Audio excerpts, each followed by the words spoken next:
Good afternoon, ladies and gentlemen. Welcome back to my channel and page. Today, I just realized that I did not come back and do part 2 for the how to get a job as a lease operator.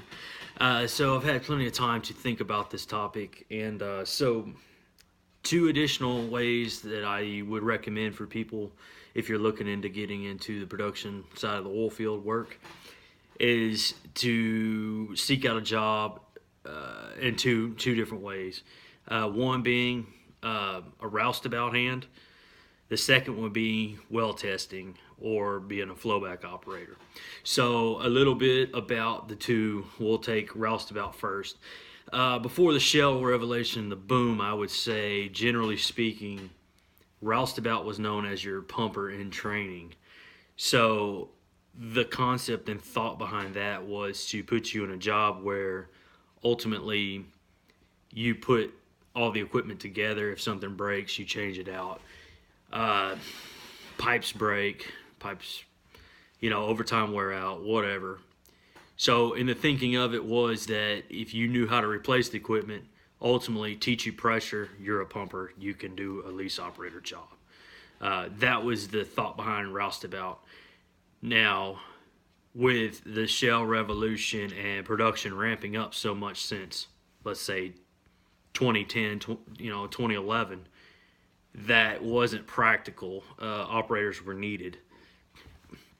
So for me, I think the well tester / flowback operator is where that actually became your pumper in training, more so program that took over the former roustabout work.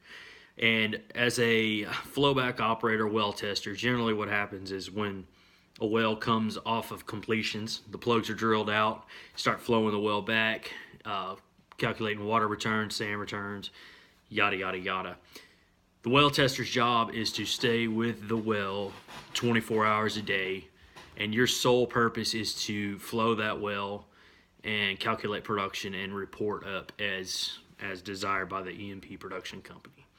So with that being said, generally speaking, you work a 12-hour hitch. You'll have a day operator and a night operator. Your day operator is going to be a guy that's a little more advanced, and that's his pad. Those are his wells. That's his job, period.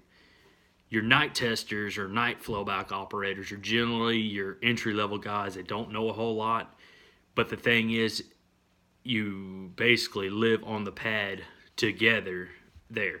So with that being said, a night lease operator or night flowback operator doesn't really need to have all that much experience, but this is your time to get your experience. So with that being said, if you have an issue with your equipment or problems, your night guy literally is a 100-yard walk to the travel trailer, most likely where you stay at.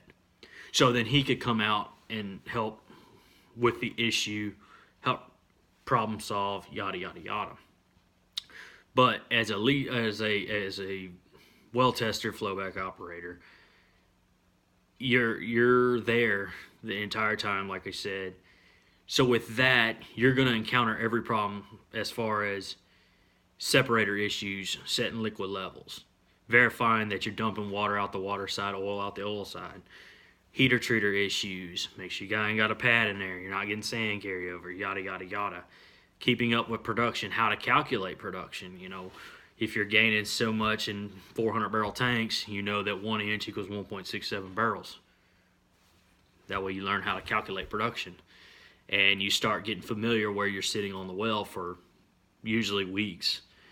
You start to know and realize trends. So this well should make 40 barrels of oil an hour, 40 barrels of water an hour. You start making more water, that's an issue. If you start making way less, you might have a sand issue plugging up. But in the well tester, flowback operator stage, your job is to know that well and sit on that well. So with that being said, it's not much different than a lease operator, other than as a lease operator, we're bouncing around. We go from different wells to different wells. Whereas the well tester, you sit there and that's your baby. So well testers are highly sought after. They're very much needed, especially like in West Texas, for instance. I know the Colorado field's going to need people. Eagleford still needs people as well. But well testing to me is your best option if you're trying to get in, because those companies usually are smaller and they're doing work for the E&P companies. And I've seen a lot of times people go well test for 6 months to a couple years, and then a lot of times they'll slide into an E&P operator job, because ultimately, if you've been a tester, you've got the basics of how production equipment work and all that stuff. Now it's just teaching you the logistics of calculating production, submitting production, and basically the way the E&P companies do business. So with that being said, questions, comments, concerns, leave them in the comment box. I'll get back to you. And yeah, take care, guys, and we will talk to you soon. Thanks.